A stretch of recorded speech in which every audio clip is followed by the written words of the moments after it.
الحمد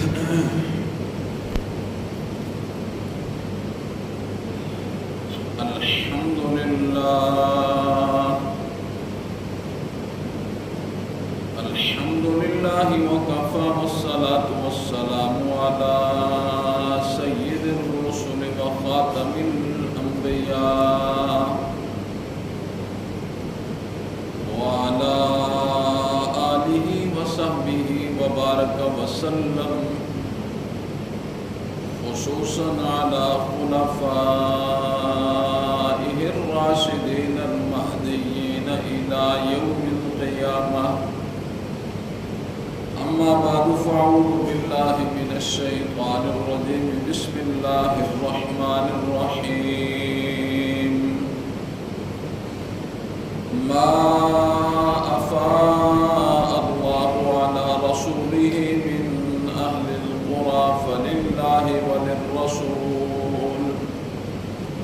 وللرسول ولذي القربى واليتامى والمساكين وابن السبيل كي لا يكون دولة بين الأغنياء منكم، وما آتاكم الرسول فخذوه وما نهاكم عنه فانتهوا واتقوا الله إن الله شديد العقاب. اللهم صل على محمد وعلى آل محمد كما صليت على إبراهيم وعلى آل إبراهيم إنك حميد مجيد. اللهم بارك على محمد وعلى آل محمد كما باركت على إبراهيم وعلى آل إبراهيم إنك حميد مجيد. رب اشرح لي صدري ويسر لي أمري واحلل عقدة من لساني يفقهوا قولي. رب زدني علما رب زدني علما رب زدني علما.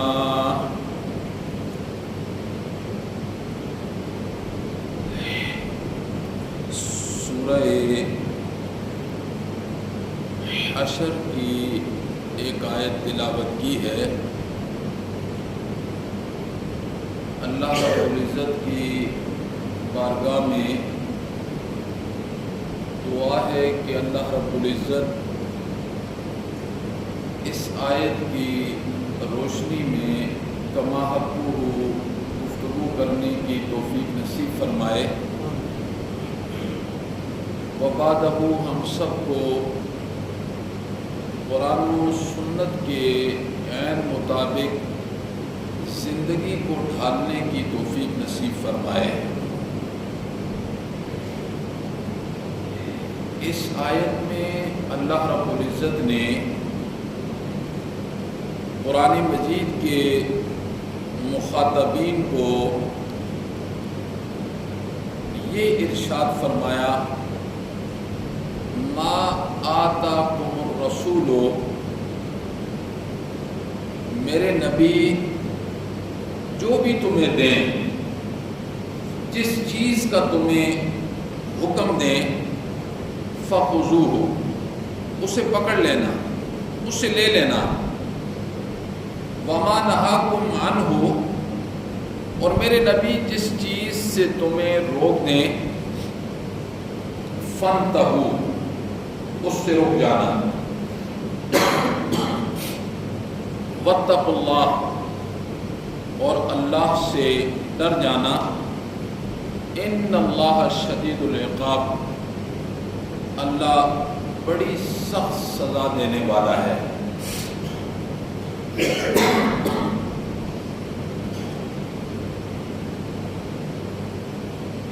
جو میرے نبی دیں اسے لے لینا ہے، اور جس چیز سے میرے نبی روک دیں اس سے رک جانا ہے. اور اللہ رب العزت سے ڈرنا ہے، تقوی اختیار کرنا ہے، اس لیے کہ اللہ کی سزا یہ بڑی سخت ہے۔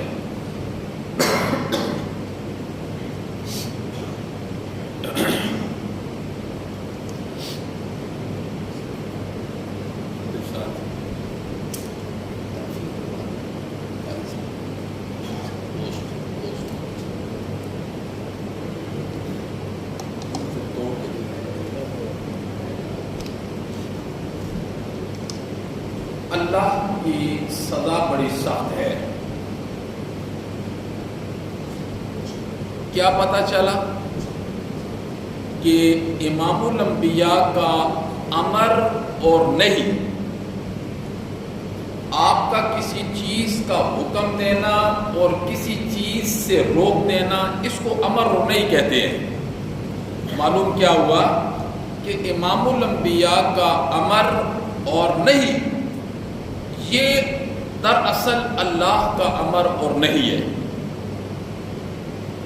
اور امام الانبیاء کے امر کی نافرمانی کرنا یہ در حقیقت اللہ کی نافرمانی ہے، جسے قرآن نے ان الفاظ کے ساتھ ذکر فرمایا، مَن یُطِعِ الرَّسُولَ فَقَدْ أَطَاعَ اللَّهَ، جس نے میرے نبی کی اطاعت کی، میرے نبی کی بات کو مان لیا، اس نے اللہ کی بات کو مان لیا، اور جس نے میرے نبی کی نافرمانی کی اس نے در حقیقت اپنے اللہ کی نافرمانی کر دی۔ تو عشق رسول کیا ہے؟ یہ عاشق کے رسول ہے۔ عشق رسول کیا ہے؟ دل و جان و جگر سے امام الانبیاء کی بات کو ماننا، یہ عشق رسول ہے۔ اور جس چیز سے میرے نبی نے روکا ہے اس سے رک جانا، یہ بھی عشق رسول ہے۔ اور جس چیز کا میرے نبی نے حکم دیا ہے اس سے روگردانی کرنا، اور جس چیز سے میرے نبی نے روکا ہے اسے اختیار کرنا، یہ عشق رسول ہوتا ہے۔ یہ عشق رسول نہیں ہے۔ عشق رسول قرآن نے کیا کہا؟ جس نے میرے نبی کی بات کو مانا اور روکنے والی چیز سے پیچھے ہٹ گیا، وہ حقیقت میں عاشق رسول ہے۔ بس ایک حدیث پر بات کروں گا، آپ کی توجہ چاہوں گا۔ حضرت ابو ہریرہ رضی اللہ تعالیٰ عنہ اس حدیث کے راوی ہیں۔ آپ نے فرمایا، قال النبی صلی اللہ علیہ وسلم، ما نقصت صدقۃ من مال وما زاد اللہ عبدا بعفو الا عزا وما تواضع احد للہ الا رفعہ اللہ۔ امام الانبیاء نے اس حدیث میں 3 چیزوں کا تذکرہ کیا ہے۔ اللہ نے فرمایا جس کو میرے نبی دے دیں اس کو لے لو۔ امام الانبیاء نے کیا ارشاد فرمایا؟ آپ نے فرمایا ما نقصت صدقۃ من مال، صدقہ کرنے سے مال کم نہیں ہوتا۔ یہ ایک حدیث ہے، اس میں امام الانبیاء کا یہ ارشاد ہے۔ اور قرآن مجید کے اندر صدقہ کرنے کی اللہ نے ترغیب نہیں دی، بلکہ صدقہ کرنے کا اللہ نے حکم دیا ہے۔ ایک ہوتا ہے کسی چیز کی ترغیب دینا، اور ایک ہوتا ہے کسی چیز کا حکم دے دینا۔ اللہ رب العزت نے قرآن مجید کے مخاطبین کو، مومنین کو اللہ نے صدقہ کرنے کا حکم دیا ہے، اور حدیث رسول کے اندر میرے نبی نے کیا فرمایا؟ صدقہ کرنے سے مال کم نہیں ہوتا۔ ایک میرے نبی کا ارشاد ہے اور ایک میری عقل ہے۔ یہاں 2 چیزیں ہیں، ایک اللہ کے نبی کا ارشاد ہے اور ایک میری عقل ہے۔ میرے پاس ہے 100 روپیہ، میں 50 روپے صدقہ کر دیتا ہوں تو باقی کتنا رہ جاتا ہے؟ میری عقل یہ کہتی ہے کہ مال کم ہوتا ہے، میری عقل کہہ رہی ہے کہ تیرے پاس 100 روپے ہے، 50 دے دے گا تو مال کم ہو جائے گا۔ اللہ کے نبی نے کیا فرمایا؟ صدقہ کرنے سے مال میں کمی نہیں آتی ہے۔ اب بات عقل کی ماننی ہے کہ امام الانبیاء کی؟ ایک میری عقل ہے، ایک امام العقلاء ہے، ساری کائنات کے انسانوں کی عقلوں کے امام، ساری کائنات کے انسانوں کی عقلوں کے امام ہے، امام العقلاء، امام الانبیاء، خاتم النبیین، شافی محشر، ساقی کوثر، اللہ اکبر، رحمت للعالمین۔ وہ کیا کہہ رہے ہیں؟ وہ کہہ رہے ہیں صدقہ کرنے سے مال میں کمی نہیں آتی، عقل کہہ رہی ہے کمی آتی ہے۔ بات کس کی ماننی ہے؟ بات تو امام الانبیاء کی ماننی ہے۔ بات کس کی ماننی ہے؟ امام۔ اور جس نے اپنی عقل پر دنیا کو تولا ہے اس نے اللہ کا بھی انکار کر دیا اور نبی کا بھی انکار کر دیا، عملی طور پہ انکار کر دیا۔ اگرچہ ظاہراً وہ دعوے کرتا ہے لیکن عملی طور پر اس نے کیا کر دیا؟ انکار کر دیا۔ یہ قرآن مجید نے ایک جگہ یہ ذکر کیا، وَلَا تَحْسَبَنَّ الَّذِينَ قُتِلُوا فِي سَبِيلِ اللَّهِ أَمْوَاتٌ بَلْ أَحْيَاءٌ۔ ایک بندہ اللہ کے راستے میں شہید ہو گیا، اس کے جسم کے ٹھیکڑے ہو گئے ہیں، لوگوں نے اسے کفنایا، لوگوں نے اسے دفنایا، عقل کیا کہتی ہے؟ مر گیا ہے۔ اللہ کہتے ہیں وَلَا تَحْسَبَنَّ الَّذِينَ قُتِلُوا فِي سَبِيلِ اللَّهِ أَمْوَاتٌ بَلْ أَحْيَاءٌ، بلکہ وہ زندہ ہیں۔ اور سورہ بقرہ میں کیا فرمایا؟ وَلَكِنْ لَا تَشْعُرُونَ، تمہاری عقل ہے ہی نہیں ہے، تمہیں شعور ہی نہیں ہے، تمہیں نہیں شعور ہے۔ لہذا جتنی بات ہم نے عرض کر دی ہے، اللہ کہتے ہیں جتنی بات میں نے کہہ دی ہے اسی کو مانو، عقل پر اپنے آپ کو نہ تولو۔ اور اللہ کے نبی نے فرمایا، حدیث کے 3 جز ہیں۔ پہلے جز میں فرمایا کہ صدقہ کرنے سے مال میں کمی نہیں ہوتی، اور اللہ کے نبی نے یہ فرمایا، اور اللہ نے فرمایا جب تم صدقہ کرنے کا ارادہ کرو گے نا، صدقہ کرنے کا ارادہ، الشیطان یعدکم الفقر، الشیطان یعدکم الفقر، شیطان فوراً آ جائے گا، وہ کہے گا نا کم ہو جائے گا، کم ہو جائے گا، نہیں کم ہو جائے گا۔ الشیطان یعدکم الفقر، شیطان تمہیں فقر سے ڈراتا ہے، غریبی سے ڈراتا ہے۔ یہ کس وقت ڈرائے گا؟ جب تم نیکی کے کام میں اللہ کے راستے میں صدقہ کرو گے، پھر بہت زیادہ تمہارے دل کے اندر اور سوچ کے اندر وہ آ کے بیٹھ جائے گا، تمہیں روک دے گا۔ لہذا جب ارادہ کرو نا، اس ارادے کو عملی جامہ پہنا دو، شیطان تمہارے راستے کے اندر نہیں آئے گا۔ اور آگے اللہ نے کیا فرمایا؟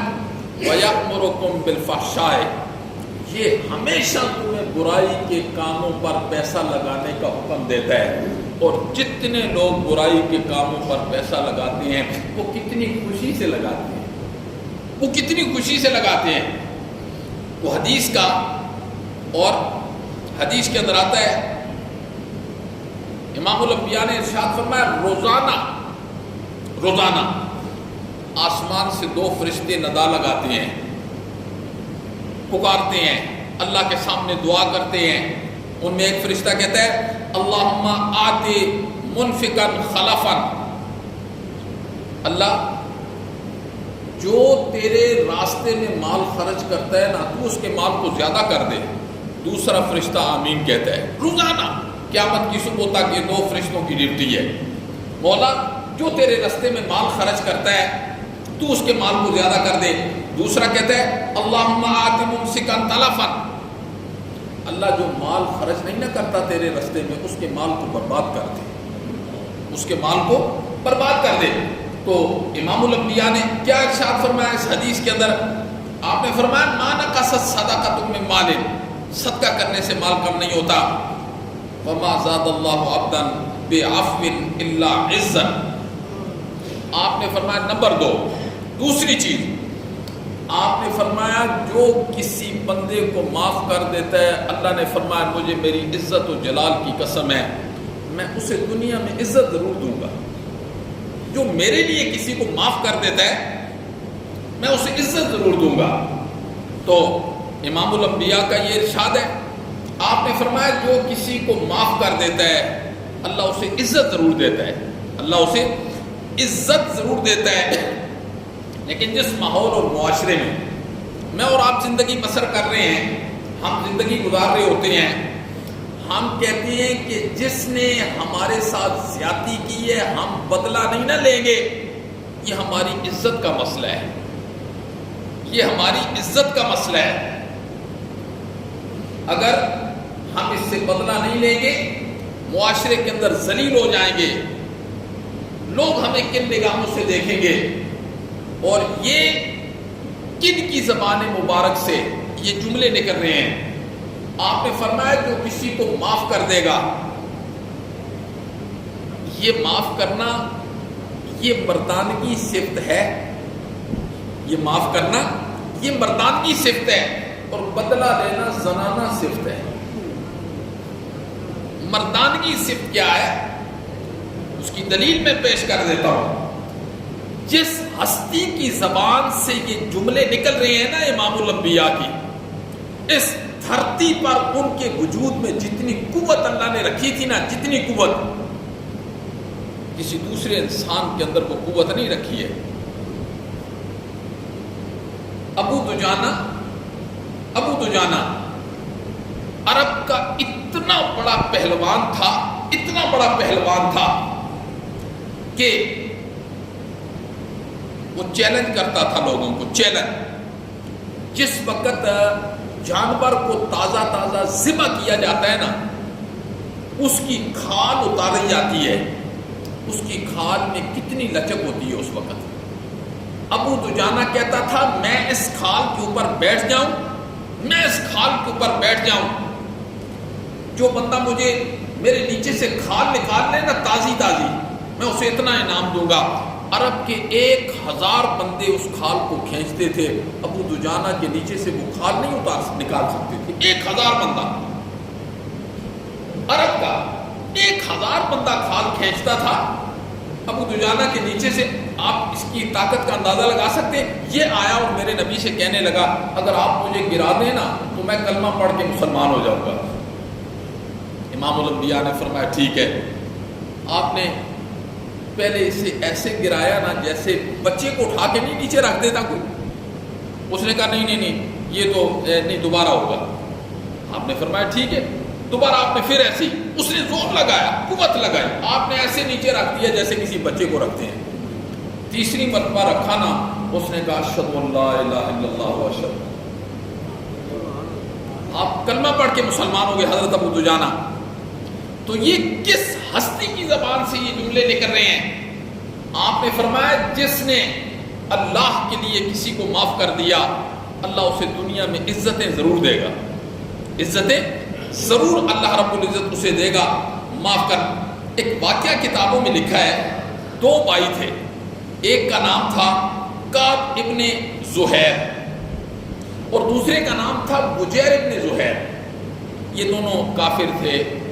انہیں پتہ چلا کہ کسی شخصیت نے نبوت کا دعویٰ کیا ہے، نبوت کا دعویٰ. انہوں نے کہا چلو ہم دیکھ کے آتے ہیں وہ کون بندہ ہے جس نے نبوت کا دعویٰ کیا ہے. مدینہ کے قریب پہنچے نا، ان میں جو کعب بن زہیر تھا نا یہ طبیعت کا ذرا گرم تھا. دوسرے بھائی نے کہا تم یہیں ٹھہرو، میں ان کے پاس جاتا ہوں، دیکھ کے آتا ہوں جس ہستی نے، جس شخصیت نے نبوت کا دعویٰ کیا ہے آیا سچا ہے اپنی دعوے کے اندر کہ جھوٹ ہے. کعب بن زہیر کو بجیر ابن زہیر نے بٹھایا کہ تیری سخت طبیعت ہے تو نے نہیں جانا، میں جاتا ہوں. بجیر ابن زہیر جب مدینہ کے اندر آئے، نبی پاک کی صحبت کے اندر آئے، انہوں نے آپ کا چہرہ پر انوار دیکھا، آپ کی باتیں سنی. بہت بڑا شاعر تھا، اس نے کہا یہ چہرہ جھوٹا نہیں ہو سکتا، اسی وقت کلمہ پڑھ کے مسلمان ہو گیا۔ واپس گیا نا، اس نے اپنے بھائی کو کہا میں تو ہو گیا ہوں مسلمان۔ وہ اتنا آگ بگولا ہوا، اتنا آگ بگولا ہوا، اس نے نبی پاک صلی اللہ علیہ وسلم کی گستاخی کے اندر ادھر ہی کھڑے کھڑے ایک قصیدہ کہہ دیا، قصیدہ۔ وہ آپ کے پاس پہنچا نا، آپ نے فرمایا اسے قتل کر دو، اسے قتل کر دو۔ اس قدر اس نے غلط اشعار نبی پاک صلی اللہ علیہ وسلم کے متعلق کہے۔ وہ جو بجیر ابن زہیر تھا نا، چھوٹا بھائی، اسے پتہ چلا تو اس نے اپنے بھائی سے چل کے کہا کعب تیرے بارے میں نبی پاک، یہ تو مسلمان ہو گیا تھا، وہ تو ابھی مسلمان نہیں تھا، تیرے بارے میں نبی پاک صلی اللہ علیہ وسلم نے قتل کا حکم دے دیا ہے۔ وہ ڈر گیا۔ پھر اس نے کہا ڈرنا، وہ اتنے شفیق ہیں، اتنے کریمانہ ان کے اخلاق ہیں، اتنے عظیم اخلاق کے مالک ہیں، تو اگر چلا جائے گا نا ان کے پاس اور ہاتھ جوڑ دے گا کہ مجھے معاف کر دیں، اللہ کے نبی تجھے معاف کر دیں گے۔ وہ اسی طرح چلا گیا اور پائیں کھڑے کھڑے پہلے اس نے آپ کی شان میں گستاخی کا قصیدہ کہا، پائیں کھڑے کھڑے، ابھی وہ آپ کے پاس نہیں گیا، پھر آپ کی تعریف میں اس نے ایک قصیدہ لکھا اور بڑا زبردست قصیدہ لکھا۔ وہ تو ایسے، یہ تو نہیں کہ سالوں لگ جاتے تھے، مہینے لگ، فی البدی شعر کہنے والے لوگ تھے۔ وہ آیا، اس نے کہا اللہ کے نبی مجھے معاف کر دیں۔ آپ نے فرمایا جا ہم نے تجھے معاف کر دیا، جا ہم نے تجھے کیا کر دیا، معاف کر دیا۔ پھر اس نے جو محبت کے اندر قصیدہ پڑھا نا، نبی پاک صلی اللہ علیہ وسلم اتنے خوش ہوئے، آپ کے کاندھے پر چادر تھی، آپ نے چادر اتاری اور اسے کعب بن زہیر کو دے دی۔ اور یہ اس زمانے کے اندر عرب کے اندر ہدیہ، یہ وہی لوگ جانتے ہیں کہ ہدیہ کون دیتا ہے اور کس کو دیتا ہے، اللہ اکبر۔ تو یہ کن کی زبان مبارک سے یہ جملے نکل رہے ہیں؟ آپ نے فرمایا جو کسی کو معاف کر دے گا۔ پہلا جملہ یہ تھا کہ صدقہ کرنے سے مال میں کمی نہیں ہوتی ہے۔ پھر آپ نے دوسرا جملہ فرمایا جو کسی کو معاف کر دے گا اللہ اسے عزتوں سے ضرور نوازے گا، ضرور اللہ اسے عزتوں سے نوازے گا۔ ہمارے اندر ابھی یہ داعیہ پیدا نہیں ہوا، معاف کرنے والا داعیہ ہمارے اندر ابھی ہم بہت دور ہیں۔ ابھی صرف عشق رسول کے دعوے ہیں، صرف یہ داعیہ پیدا ہونا یا پیدا کرنا، اس کے لیے بڑی محنت چاہیے۔ حدیث کے اندر آتا ہے، حضرت ابو ہریرہ رضی اللہ تعالیٰ عنہ اس حدیث کے راوی ہیں، آپ نے فرمایا کہ ایک مرتبہ امام الانبیاء نے یہ ارشاد فرمایا کہ حضرت موسیٰ علیہ السلام نے اپنے اللہ سے دعا کی، مولا تیری مخلوق میں سب سے زیادہ تیرے نزدیک باعزت بندہ کون ہے جس سے تو محبت کرتا ہے؟ اللہ نے جواب میں کہا میری مخلوق میں سب سے زیادہ میرے نزدیک باعزت اور میرا محبوب بندہ وہ ہے جو دوسرے کو معاف کر دے، جو دوسرے کو معاف کر دے۔ اللہ اکبر۔ یہ معاف کرنے والی صفت یہ آسان صفت نہیں ہے، آسان بھی بہت ہے اور مشکل بھی بہت ہے۔ جب انسان کے اندر ضد ہوتی ہے، اناد ہوتی ہے، ہٹ درمی ہوتی ہے، بندہ پیچھے نہیں ہٹتا ہے، پھر معافی تلافی نہیں ہوتی ہے۔ اور جس دل کے اندر ضد نہیں، اناد نہیں، ہٹ درمی نہیں، جس دل میں اللہ بستا ہے، جس دل میں اللہ ہوتا ہے، یعنی اللہ کی محبت ہوتی ہے، تو پھر انسان کے لیے معاف کرنا بہت آسان ہوتا ہے۔ پھر انسان رات کو سونے سے پہلے اللہ سے کہتا ہے مولا تو گواہ رہنا جو تو نے کہا ہے نا وَالْقَاظِمِينَ الْغَيْظَ وَالْعَافِينَ عَنِ النَّاسِ، یہ قرآن ہے۔ اللہ نے کیا فرمایا؟ غصے کو پی جاتے ہیں، لوگوں کو معاف کر دیتے ہیں، وَاللَّهُ يُحِبُّ الْمُحْسِنِينَ، اللہ اس طرح کا احسان کرنے والوں سے محبت کرتے ہیں۔ پھر ایک جگہ اللہ نے فرمایا وَاعْفُ عَنْهُمْ، آپ انہیں معاف کر دیں، وَاسْتَغْفِرْ لَهُمْ، پھر مجھ سے بھی معافی مانگیں، وَشَاوِرْهُمْ فِي الْأَمْرِ، اور اپنے مشوروں میں بھی انہیں شریک کریں۔ تو معافی والی صفت حدیث کے دوسرے جملے میں کیا ارشاد فرمایا؟ آپ نے فرمایا جو بندہ کسی کو معاف کر دیتا ہے اللہ رب العزت کے ہاں وہ بہت محبوب ترین بندوں میں اس کا شمار ہوتا ہے۔ اور حدیث کا تیسرا جملہ کیا ہے؟ فرمایا وَمَا تَوَاضَعَ أَحَدٌ لِلَّهِ إِلَّا رَفَعَهُ اللَّهُ،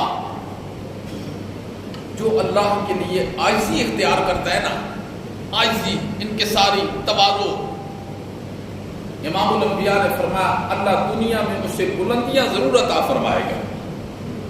اسے اسی بارے میں ایک روایت اور سناتا ہوں آپ کو، توجہ سے سنیں۔ حضرت عمر رضی اللہ تعالیٰ عنہ کا دور ہے، آپ خطبہ ارشاد فرما رہے ہیں، اور آپ نے خطبے میں کیا ارشاد فرمایا؟ آپ نے فرمایا من تواضع للہ رفعہ اللہ، جو شخص عاجزی اختیار کرتا ہے، یہ بھی بڑا مشکل کام ہے اس دور میں یہ بھی بڑا مشکل کام ہے، ناممکن کاموں میں سے ہے عاجزی اختیار کرنا، تواضع اختیار کرنا، للہیت اختیار کرنا، بڑا مشکل کام ہے۔ آپ نے فرمایا من تواضع للہ، جس نے اللہ کے لیے عاجزی اختیار کی، رفعہ اللہ، اللہ اس کو بلندیاں عطا فرماتے ہیں۔ فَهُوَ فِي نَفْسِهِ صَغِيرٌ وَفِي أَعْيُنِ النَّاسِ عَظِيمٌ، جو شخص عاجزی اختیار کرتا ہے نا، آپ نے فرمایا وہ اپنے آپ میں، اپنے اندر میں اپنے آپ کو چھوٹا سمجھتا ہے، یہ عاجزی ہے، یعنی اپنے آپ کو بہت چھوٹا سمجھتا ہے، لیکن وہ لوگوں کی نظروں میں بہت بڑا ہوتا ہے۔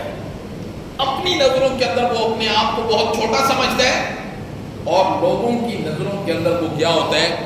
آپ نے فرمایا وہ بہت بڑا ہوتا ہے۔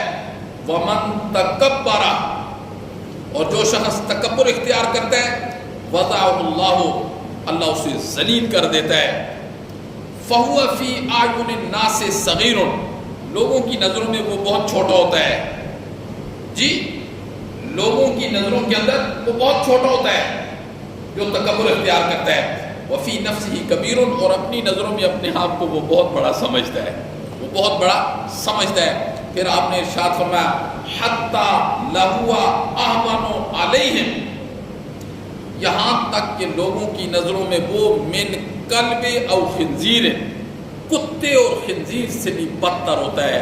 آپ نے فرمایا کہ جو تکبر اختیار کرتا ہے وہ اپنی نظروں میں بڑا ہوتا ہے، لوگوں کی نظروں میں چھوٹا ہوتا ہے، اور پھر آپ نے فرمایا لوگوں کی نظروں میں کتے اور خنزیر کا بھی ایک مقام ہوتا ہے، لیکن وہ کتے اور خنزیر سے بھی لوگوں کی نظروں میں کیا ہوتا ہے؟ بدتر ہوتا ہے۔ تو یہ حدیث، اللہ اکبر، حدیث میں امام الانبیاء نے 3 باتیں ارشاد فرمائی۔ نمبر 1 آپ نے فرمایا صدقے سے مال کم نہیں ہوتا۔ نمبر 2 آپ نے فرمایا ایسے نہیں ہوتا کہ جو بندہ کسی کو معاف کر دے اللہ اسے دنیا کے اندر عزتیں نہ نصیب فرمائے، اور ایسے بھی نہیں ہوتا کہ جو بندہ اللہ کے لیے عاجزی اختیار کرے اللہ اسے بلندیاں نہ عطا فرمائے۔ اس سے آگے ایک اور حدیث ہے، وہ حدیث کیا ہے؟ اس کے راوی ہیں حضرت جابر ابن سلیم رضی اللہ تعالیٰ عنہ، کہتے ہیں میں نے امام الانبیاء سے ارشاد فرمایا اللہ کے پیغمبر مجھے کوئی نصیحت کر دیں۔ ہوتا ہے نا جس طرح چھوٹا بڑے سے کہتا ہے مجھے، انہوں نے کہا اللہ کے پیغمبر مجھے کوئی نصیحت کر دیں۔ آپ نے فرمایا سن جابر، اتق اللہ، نصیحت یہ ہے کہ اللہ سے ڈرنا ہے، ولا تحقرن من المعروف شیئا، کسی نیکی کو چھوٹا نہیں سمجھنا، ایک تو اللہ سے ڈرنا ہے، نمبر 2 کسی نیکی کو چھوٹا نہیں سمجھنا، اور آگے آپ نے ارشاد فرمایا وَالْمِخْيَلَةَ فَإِنَّ اللَّهَ لَا يُحِبُّ الْمِخْيَلَةَ،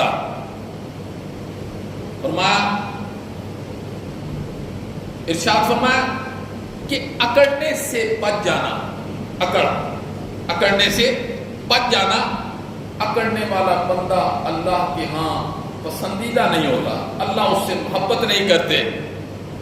حضرت جابر ابن سلیم کیا کہتے ہیں؟ میں نے امام الانبیاء سے عرض کیا اللہ کے پیغمبر مجھے کوئی نصیحت فرمائیں۔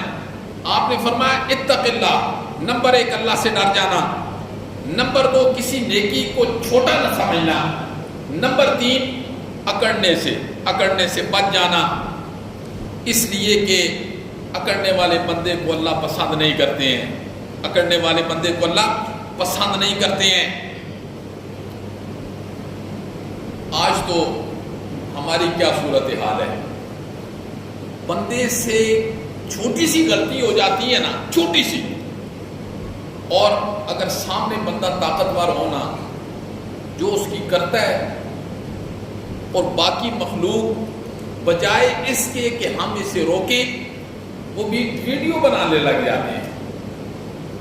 ہماری انسانیت کا معیار چیک کریں، 30 روپے پر لوگوں کو قتل کر دیا جاتا ہے، انسان کو قتل کر دیا جاتا ہے، اور باقی مخلوق جو ہے نا روکنے والا کوئی بھی نہیں ہے، تماشے دیکھنے والے ہیں اور ویڈیو بنانے والے ہیں۔ اللہ اکبر، یہ ہماری اوقات اور حیثیت یہاں تک پہنچائی ہے۔ اور کسی سے کوئی غلطی ہو جاتی ہے، پھر اکڑنے والا جاہل نہیں ہوتا، جو گالیاں نکال رہا ہوتا ہے نا، اس کی تعلیم چیک کرے، وہ پی ایچ ڈی ہے، وہ ڈاکٹر ہے، وہ انجینئر ہے، اور جس سے غلطی ہوئی ہے یہ ایک مزدور ہے، جاہل ہے، لاعلم ہے۔ کوئی تو امام الانبیاء نے کیا فرمایا؟ حضرت جابر سے کیا فرمایا؟ اللہ سے ڈر جاؤ، کسی نیکی کو حقیر نہ سمجھنا، اکڑنا نہ کبھی۔ اگر کسی سے غلطی ہو جائے اسے اللہ کے لیے معاف کر دینا۔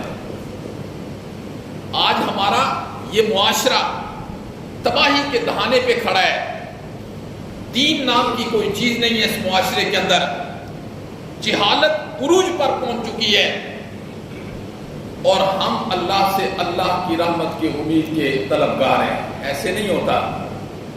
ارحموا من فی الارض یرحمکم من فی السماء، زمین والوں پر کبھی رحم کرو نا، آسمان والا بھی تم پر رحم کرے گا۔ ہم تو زمین والوں پر رحم کرنے کے لیے تیار نہیں ہیں، امیدیں کرتے ہیں کہ عرش والا ہم پر رحم کرے۔ تو امام الانبیاء نے کیا ارشاد فرمایا حضرت جابر سے؟ اللہ سے ڈر جانا۔ نمبر 2، کسی نیکی کو حقیر نہ سمجھنا۔ نمبر 4، تکبر نہ کرنا، یعنی اکڑنا نہ۔ اکڑتے کون لوگ ہوتے ہیں؟ جن کے اندر تکبر ہوتا ہے۔ اور یاد رکھنا، تکبر کے 7 چور دروازے ہیں۔ کتنے بولو؟ 7۔ تکبر کے 7 چور دروازے ہیں جس سے انسان اس میں داخل ہوتا ہے۔ اب میں 7 دروازوں کا ذکر کروں گا نا، مجھ سمیت جو بندہ اس چور دروازے سے اگر داخل ہو رہا ہے نا، آج کے بعد یہیں اللہ کو دل دکھا دے، مولا مجھے بچانا۔ تکبر کا چور دروازہ پہلا کیا ہے؟ حسن، جمال۔ اللہ کسی کو حسن دے دیتے ہیں نا، وہ اپنے مقابلے میں دوسروں کو کوڑا سمجھتا ہے۔ یہ کوڑا ہے، یہ تکبر کا پہلا دروازہ ہے۔ حسن اللہ نے دے دیا کسی کو، حسین لوگ دوسروں کو اپنے مقابلے میں کیا سمجھتے ہیں؟ جبکہ جو اللہ نے انہیں حسن دیا ہے نا، وہ دائمی نہیں ہے، وہ کچھ دنوں کے لیے ہے، کچھ دنوں کے لیے ہے، وہ ختم ہو جائے گا۔ پہلا تکبر کا چور دروازہ یہ ہے کہ حسین لوگ اپنے مقابلے میں دوسرے لوگوں کو کوڑا سمجھیں۔ جی، یہ ایک چور دروازہ ہے۔ جبکہ جو حسن اللہ نے دیا ہے نا، اس پر اللہ کا شکر ادا کرنا ہے اور اپنے مقابلے میں دوسروں کو کوڑا نہیں سمجھنا۔ نمبر 2، مال۔ ہم نے زندگی کے اندر دیکھا ہے مالدار بندے کی رسپیکٹ کیسے کرتا ہے، اس کی عزت کیسے کرتا ہے۔ ایک مالدار بندہ ہے نا، اس کے مقابلے میں مالدار آ جائے، وہ اسی کی عزت کرتا ہے۔ اگر مالدار بندے کے مقابلے میں دوسرا کم تر آ جائے نا، اسے کم تر اور گھٹیا سمجھتا ہے۔ یہ دوسرا چور دروازہ ہے تکبر کا۔ پہلا چور دروازہ ہے جمال، اور دوسرا چور دروازہ کیا ہے؟ مالداری کے۔ عموماً لوگ جو مالدار ہوتے ہیں، عموماً وہ دوسروں کو اپنے مقابلے میں حقیر اور کم تر سمجھتے ہیں۔ اور نمبر 3، طاقت۔ ہمارا جتھا بڑا ہے، قوی ہے، یہ اس کے مقابلے میں کم تر ہے۔ جی، یہ بھی کیا چور دروازہ ہے۔ ایک بندہ طاقتور ہے، دوسرا اس کے مقابلے میں کمزور ہے، جی اس کمزور کے ساتھ سلوک کیا کرتا ہے، یہ ساری طاقتیں بھی ختم ہو جاتی ہیں، اور اسے کہتا ہے تھپڑ ماروں گا نا تو چمٹی جیسا بنا کے رکھ دوں گا۔ ایسے ایسے جو طاقت والے لوگ ہوتے ہیں نا، اس طریقے سے قوم عاد اور قوم سمود کا اللہ نے قرآن میں تذکرہ کیا ہے۔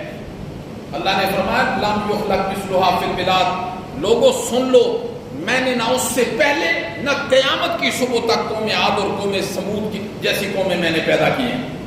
ان کے اندر کوئی بیماری نہیں تھی، یہ پیدا ہوتے تھے بس مرتے تھے، اس کے بعد بیماری کوئی نہیں تھی اس قوم میں، جی۔ اور ان کی عمریں کتنی ہیں؟ 400 سال، 500 100 سال تو یہ مکان بنانے میں لگا دیتے تھے۔ قرآن کیا ذکر کرتا ہے؟ قرآن من اشد منا قوتا، یہ للکارا کرتے تھے ہم سے زیادہ طاقتور کون ہے۔ ان کی طاقت کا اندازہ آپ اس سے لگائیں کہ 2 بندے چل رہے ہوتے تھے نا، جیسے دیہات میں زمینوں میں کوئی 2 بندے جائیں نا تو گندم کا ایک تیلا چلتے چلتے کاٹ کھینچا اکھیڑ دیا، یہ چلتے چلتے کھجور کے درخت کو اکھیڑ کے پھینک دیتے تھے، کھجور کے درخت کو۔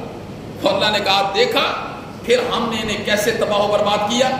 اس لیے قوت پر ناز نہیں کرنا، اس چور دروازے سے بھی اپنے آپ کو بچانا ہے۔ پہلا چور دروازہ ہو گیا جمال، دوسرا چور دروازہ ہو گیا مالداری، اور تیسرا چور دروازہ ہے قوت، اور چوتھا کثرت عبادت۔ ایک بندہ ہے وہ اللہ کی عبادت کرتا ہے اور دوسروں کو گنہگار سمجھتا ہے، دوسروں کو گھٹیا سمجھتا ہے، جی۔ حالانکہ جتنی اللہ کی عبادت کی جائے خوف اللہ کا اتنا ہو دل کے اندر آنا چاہیے۔ پتہ نہیں اللہ عبادت قبول کرتا ہے کہ نہیں کرتا۔ تو ایک بندہ تھا نا، رات کو تہجد کے لیے اٹھا، وہ دعا کر رہا تھا، کہہ رہا تھا اللہ تم مجھ سے راضی ہو جا، یہ میرا کام کر دے، دیکھ میں تہجد پڑھ رہا ہوں یہ سوئے ہوئے ہیں۔ تو ایک بندہ اٹھا اور اس نے کہا تو ہماری شکایتیں لگا رہا ہے اللہ کے سامنے کہ اللہ کی عبادت کر رہا ہے۔ تو کثرت عبادت کی وجہ سے دوسروں کو کم تر سمجھنا، یہ بھی تکبر کا ایک دروازہ ہے۔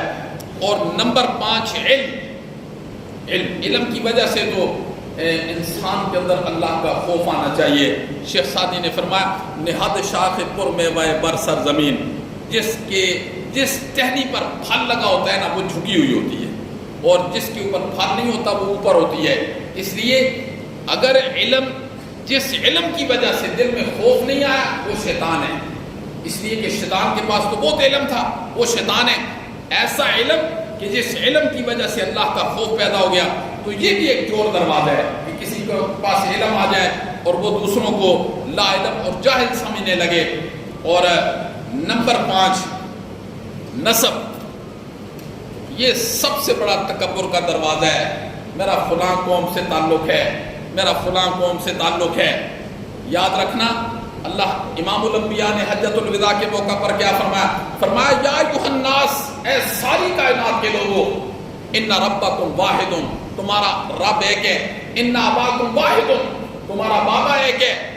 پھر آپ نے فرمایا لا فضل لعربی ولا لعجمی ولا لعجمی علی العربی ولا لاسود علی الاحمر ولا لأحمر علی الاسود الا بالتقوی۔ فرمایا اس ساری کائنات کے لوگوں، تمہارا رب بھی ایک ہے، تمہارا بابا بھی ایک ہے، سن لو، کسی عربی کو کسی اجمی پر، کسی اجمی کو کسی عربی پر، کسی کالے کو کسی گورے پر، کسی گورے کو کسی کالے پر اللہ کے ہاں کوئی فضیلت نہیں ہے۔ فضیلت کس کو ہے؟ الا بالتقوی، جو تم میں سے اللہ کا ڈر اور اللہ کا خوف لے کر اللہ کے پاس آئے گا، اللہ اس کا قدردان ہے، اللہ اس کی قدر کرے گا۔ اللہ یہ نہیں دیکھے گا اس کا فلاں قوم کے ساتھ تعلق ہے، فلاں لوگوں کے ساتھ تعلق ہے۔ اللہ نے تو حضرت نوح کے بیٹے کو بھی نہیں دیکھا، باپ گھر میں نبی ہے، بیٹا نافرمان ہے، اللہ نے اس کا حشر کن لوگوں کے ساتھ کیا؟ حضرت لوط کی بیوی کا حشر کن کے ساتھ کیا؟ جی اللہ یہ نہیں دیکھتے ہیں حضرت ابراہیم کے بابا کا حشر اللہ نے کیسے کیا؟